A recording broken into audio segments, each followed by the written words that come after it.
Nakipag-ugnayan na ngayon ang Office of Civil Defense at iba pang mga kagawaran ng pamalaan sa lokal na pamalaan para paghandaan ang posibleng epekto ng bagyong Obet at ng pinalakas na habagat sa Pilipinas.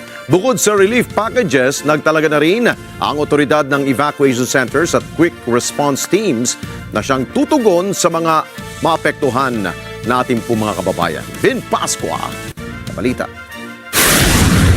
Nakabantay ng Office of Civil Defense at iba pang ahensya ng pamahalaan sa inaasang epekto ng Southwest Monsoon o habagat at mga paparating na bagyo sa bansa. Inaasahan kasi batay sa forecast ng Pag-asa sa paunang bahagi ng linggong ito ang monsoon rains. Habang sa Huwebes hanggang Biyernes ay magpapatuloy ito habang bumabagtas sa loob ng Philippine Area of Responsibility ang bagyong Obet.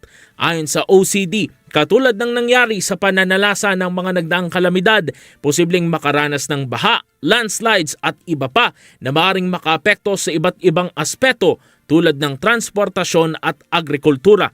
Inatasan nilang local government units na maghanda ng relief packages sa mga residenteng maaaring makaranas ng baha. Magtalaga ng evacuation centers at quick response teams na tutugon sa panahon ng pangangailangan. Pinababantay maging ang mga daluyan ng tubig tulad ng dam at reservoir sa inaasang pagtaas ng water level.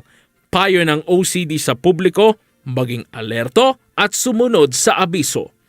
Vin Pascua para sa mata ng Agila, matatag, matapang, matapat.